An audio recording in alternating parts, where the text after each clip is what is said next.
Hi, and welcome to The Joy of Art. I'm Jim Pence, and today we're working on sunsets. We've been drawing clouds, or we will be drawing clouds all this month on the video blog. And one thing that's really fun to do is a sunset picture in pastels. And I'm going to actually do this one in black light. I have 3 fluorescent sticks of pastel, kind of an orange color, sort of almost a hot pink, and it's reddish color, but still pretty bright. So how do you do a sunset effect almost with the foreground in silhouette? Well, that's what we're going to talk about.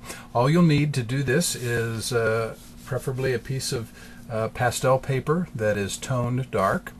You'll need a fine tip marker that is permanent, and you'll need 3 pieces of chalk. And you don't actually have to do this in blacklight chalk. You can do it with similar colors of regular chalk if you don't have any blacklight. The only difference is obviously it won't glow under a blacklight.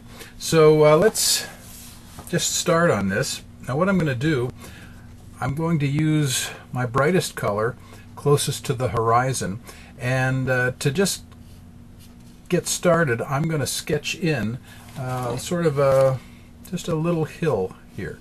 And I'm not just going to press real hard. I just want to have a hill that is going to be our Calvary, because we're going to put 3 crosses there. So just any kind of a line.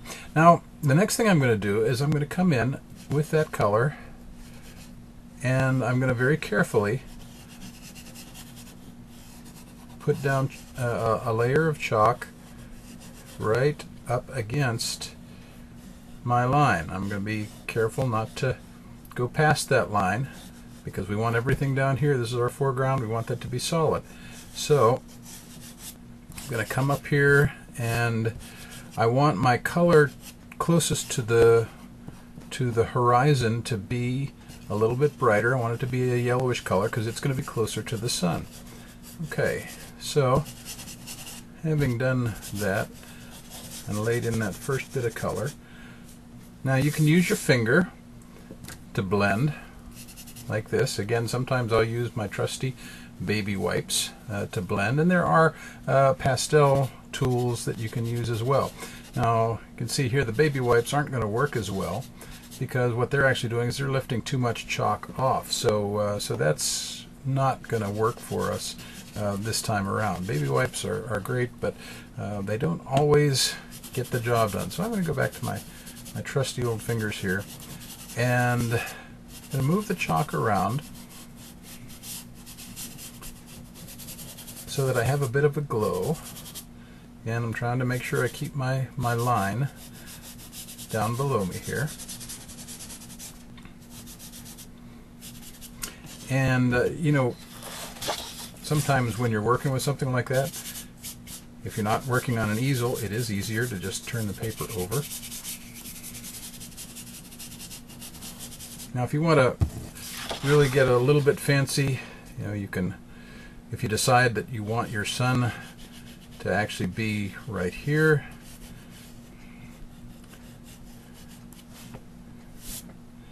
maybe come in and put in some sunbeams. The astronomers call them crepuscular rays.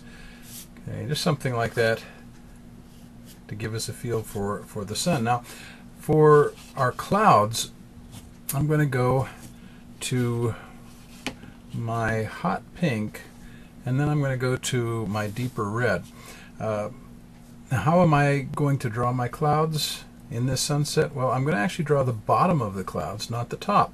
You know, most of the time when we draw clouds, we tend to draw in an overhand circular motion, and we draw the top. But here I want to draw the underside of the clouds. I'm actually going to break my stick so I have a smaller chunk to work with, and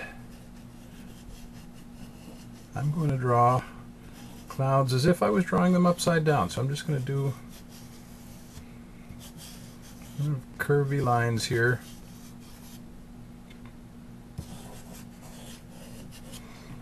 And I'm going to smear those again as well. I'm not going to smear them terribly, but I want some of that color to come up and give the cloud a little bit more substance.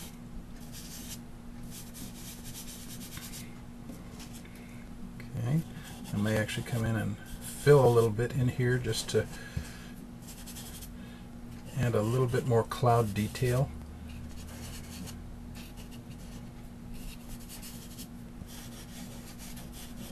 Makes them look and feel a little bit fuller.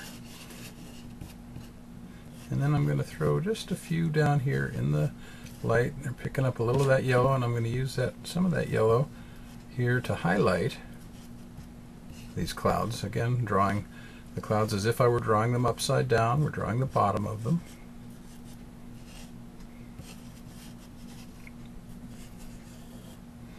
And then I'm going to come in with my deeper red because it's going to be the farthest away from the sun.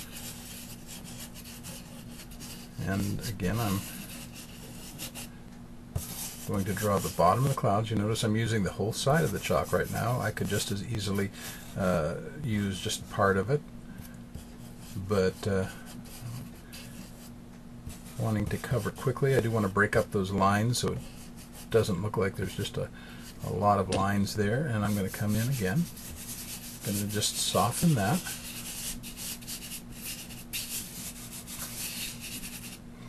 And again, I'm going to come in with my other colors just a little bit, throw in a few highlights, maybe a couple places where that yellow light is coming up and hitting the sunset. Okay, now I want to come back in and right along my edge, I do want to sharpen it just a little bit.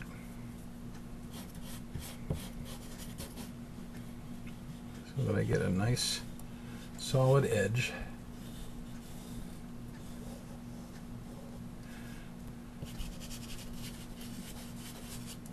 Fill in there.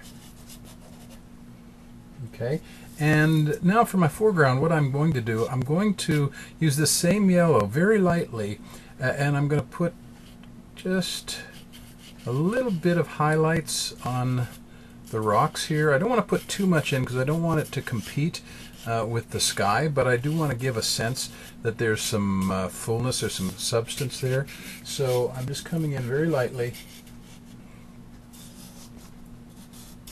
and throwing a few edges to the rocks in, because my main focus is the sky. So I don't want to put so much detail in here that it draws attention away from my sky. All right, now that's the last that I need to do with the chalk. Now what I'm going to do is I'm going to throw in or draw in my 3 crosses. And it's important when you do this not to make the crosses too big, because again, if you make them too big, they're going to be out of proportion. So envision yourself as standing at the bottom of this huge hill, and we're going to see a cross, but it's not going to be huge. It's going to be fairly small in the distance. So I'm going to do it right about here. I'm going to use my permanent marker. You could use chalk to do this, but the permanent marker allows me to get a little bit sharper picture. Okay, and again, when I tend to do, particularly when I do 3 crosses, I don't have the crossbars all pointing the same way. It just tends to make it a little bit more visually interesting if they're all at different angles. So I'm going to come back in here and kind of clean off my pen. And I'm going to draw one more over here.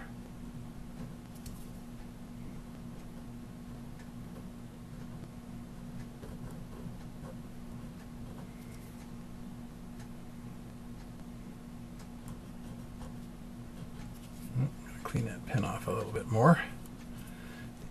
It picks up the chalk, and the chalk sort of blocks off the ability of the ink to get out. So I'm just blotting it over there on my trusty baby wipe.